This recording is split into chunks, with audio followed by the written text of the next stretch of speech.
In alcohol. I got some down bitches I can call. Alright, YC1414 so crazy. Back with another similar song is FINDER. As you know, like the last one I actually did kind of well for what numbers I usually do.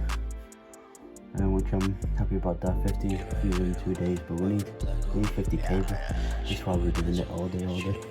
Right, so we're gonna do the same thing as we did last video. Obviously, short as I was saying, because I was making a lot of complaints that this was way too long. So instead of 22 songs that we had, we're gonna do 10 songs. And we're gonna start off with the last song that I just added to my playlist. Like we did with What's Your Name, and we got to like some random guy. And I feel like this is gonna go down an R&B turn, because we're gonna start with I Have Nothing by Whitney Houston.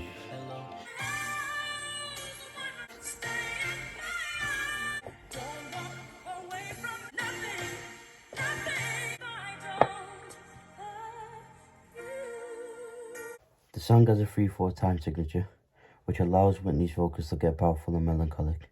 For example, a song like Another Road by Boyz II Men, or Stone Cold, which is more modern, by Demi Lovato. These are also songs that have that effect with like the power in the choruses, the verses being all like kind of like smoothed down.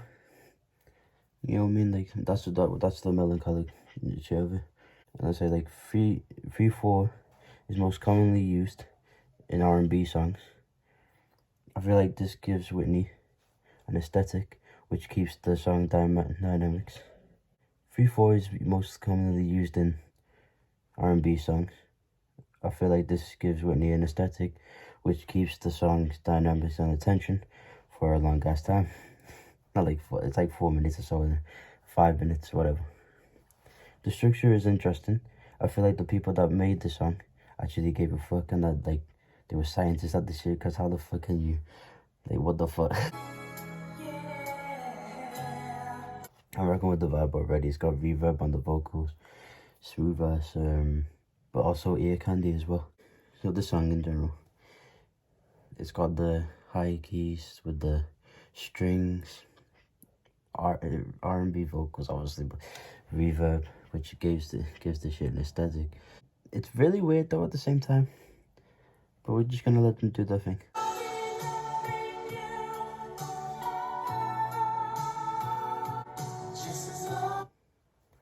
I like that how many that was just coming in then.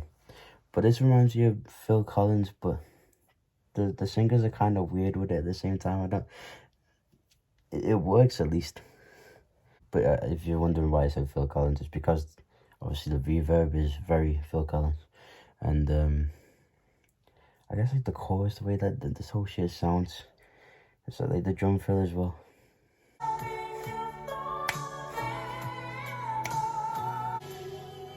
This is made for cars, not the movie.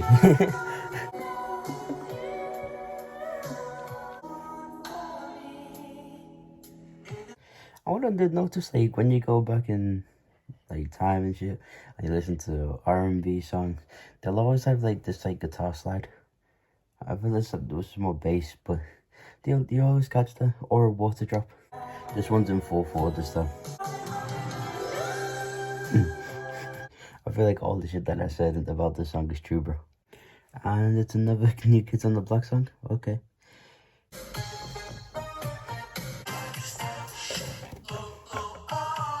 I will say, like, this song is not it at all. This song is not it at all. This song is not it at all. But it does remind me of the Freshman to Below, where Carlton says, maybe you've not got the right stuff, and then like he goes, oh. I feel like that did happen. I feel like that it did happen. Bro, you always start with like a good ass song, then you go through like the similar song generator, and you just go to shit at some point. Because you know the last one was alright, but it got boring as fuck. But that's why I said shorter, because it was a good idea. I just needed to not have big songs all the way to whoever the fuck the last guy was. Know this. This song was better than the last one that we heard. It's definitely more attention grabbing than the last one was. The singer's voice is nice as fuck, but you can't. It's just not being number one, bro.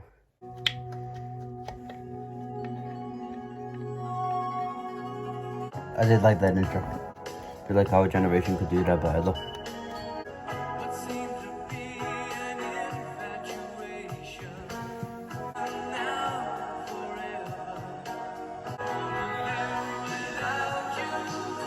I would say the songwriting on this is good, especially when it gets to the chorus. It's not that catchy, but it is like it's not shit either. I do like the reverb on the vocals, but that's just obvious, especially in these times. It was very popular. The stuff like chorus and reverb was like the shit, and echo. Oh, that was the shit back then.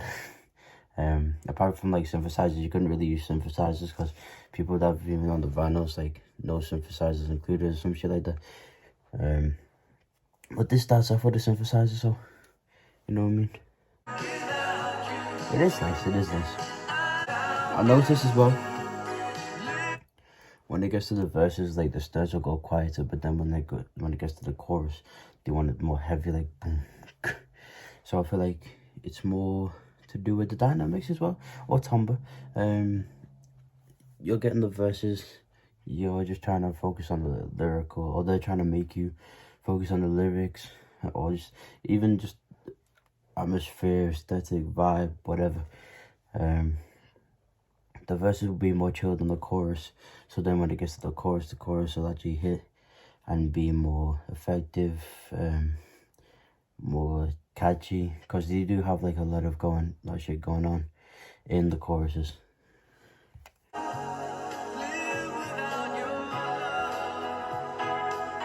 They used to sing that shit, bro. It doesn't seem like there's any auto-tune on this, but it was also before them times. Auto-tune came out in the 90s, but it was even before all that because it was made even way before the 90s, I think. But people weren't fucking with it. They'd rather listen to soul, which is fair. Until shit. And then T-Pain. Then Kanye West with 808 and Heartbreak. So you see like a lot of shit is different.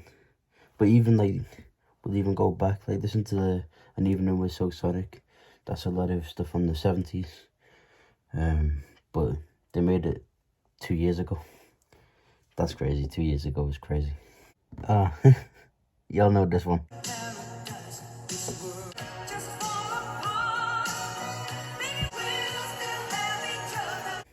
You'll notice this as well. You know how you go in to listen to maybe like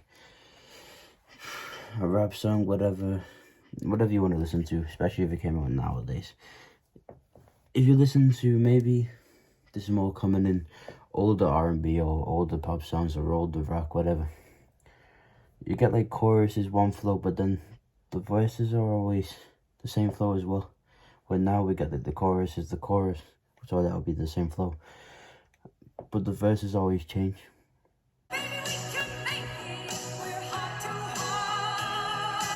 They've also got a pre-chorus in this as well. I feel like they got the bridge when it goes.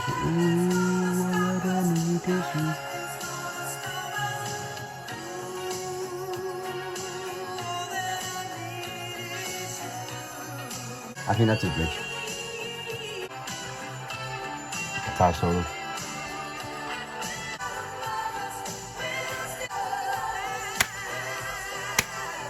Extend the chorus for the outro, like they have in Man in the Mirror.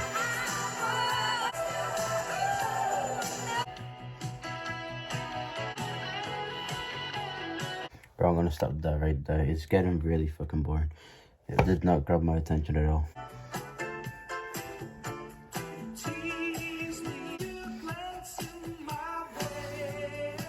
Like, bro, there's some structure, there's some sound key elements, there's some sound elements, there's water.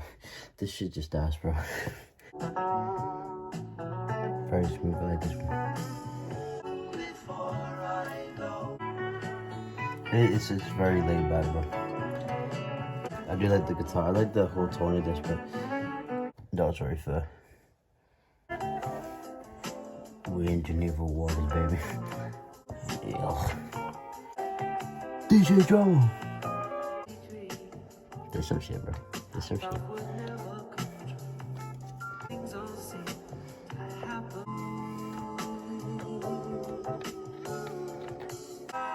Nice.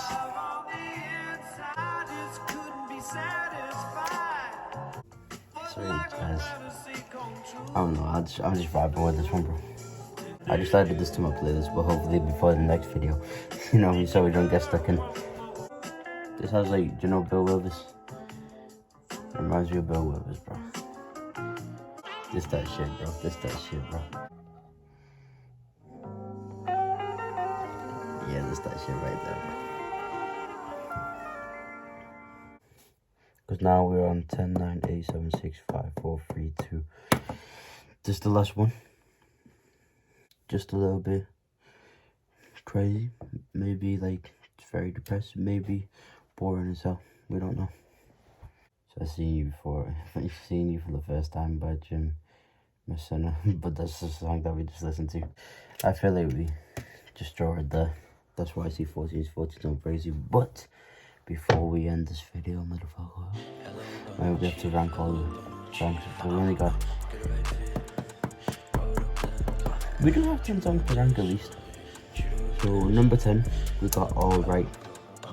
Number 9, we got You Got It. Number 8, we got Steal Away. 7, we got Here With Me. Number 6, we got I'll Be Loving You Forever.